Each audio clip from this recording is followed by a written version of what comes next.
అలనాటి కాలం లోపల రావణాసురుడు మరి అటువంటి ఒక శంకరుని చేత బ్రహ్మ చేత అటువంటి ఒక వరం ఉంది.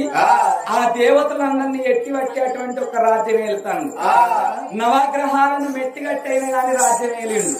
వాని కూడా ఏం దుర్బుద్ధి పుట్టింది. మరి బ్రహ్మదేవుడు అటువంటి ఒక నాకు వరం ఇచ్చిండు. ఈ నవగ్రహాలను ఇంద్రుణ్ణి అందరినీ నా అటువంటి ఒక నవగ్రహాల మెట్లు కట్టుకొని నేను రాజ్యం వెళ్తాను. మరి అటువంటి ఒక అందరిని ఓడించినా గాని మరి యమధర్మరాజు నేను ఓడియలే. ఇవాళ వాళ్ళ దగ్గరికి ఒకరిని ఓడిచ్చేస్తానని యమధర్మరాజుకి సంఘం పట్టుకొని వస్తున్నాడు. ఆ సైన్యాన్ని పట్టుకొని రావంగా యమధర్మరాజుతో తెలిసింది. వాడు వచ్చినా అంటే ఎట్లా వాని చేతి కింద ఓడు తప్పని వానికి నేను దొరకకుండా పోవాలని అని వాడు అటువంటి ఒక ఈయనకన్నా ముందుగానే తో పట్టుకుని పోతాడు. ఆయన ఎక్కడికి పోయినా గానీ ఎక్కడ దాక్కున్నామంటే తలం దొరుకుతలేదు. అతడు పోయే తో లోపల ఒక కాకి చచ్చిపోయి అక్కడ ఉన్నది.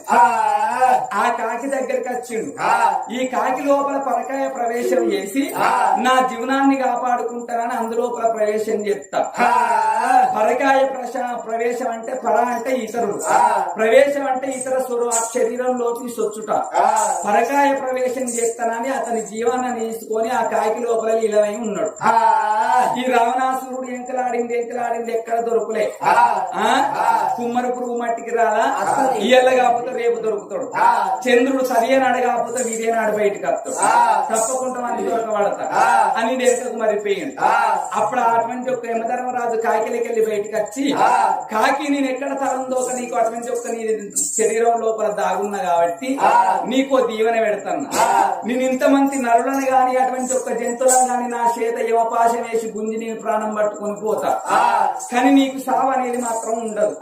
నా ఇచ్చ నేనైతే నిన్ను చంప. నిన్నెవడన్నా కట్టబెట్టి కొడతానన్నా నువ్వు చచ్చిపోవాలి, లేకపోతే గిరంటి కరెంట్ తీయలకు పడతానే నువ్వు చచ్చిపోవాలి. నీకు సావు అనేది లేదని దీవెన పెట్టిండు.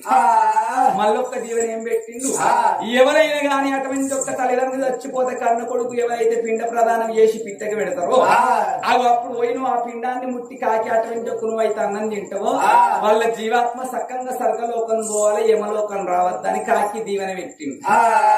అందుకే అటువంటి ఒక కాకి ముట్టిందా పిట్ట ముట్టిందా అంటారు. అగో గానాడు అటువంటి ఒక ఏనాడు కాకి అటువంటి ఒక పిండం పెట్టంగా అగో కాకి వచ్చి ముట్టిన ఓరే తల్లిదండ్రుల జీవాత్మ సక్కంగా స్వర్గలోకం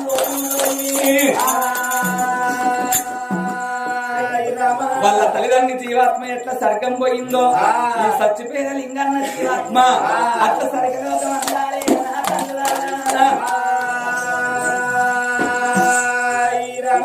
నాడు తండ్రి పేరు విన తల్లి పేరు విన 3 వద్దుల్లో పిట్టకి పెట్టింది, 5 వద్దుల్లో పచ్చికి పెట్టింది, 9వ నాడు చిన్నకరమ వేసుకున్నది, 11వ నాడు పెద్దకరమ వేసి అగో వాళ్లకు ఆదానం గోదానం వస్త్రదానం ఎండి బంగారం దానం చేసి అగో గానాడి దినం లోపల భర్తను పిలిచి నాదా నా తమ్ముడు చిన్నోడు నా అటువంటి ఒక చెల్లె చిన్నని వాళ్ళు పెద్ద పెరిగదాకి రాజ్యం మనం వెళ్దాం. అగో వాళ్ళు పెద్ద పెరిగినాక వాళ్ళ రాజ్యం అప్పు చెప్పిపోదాము.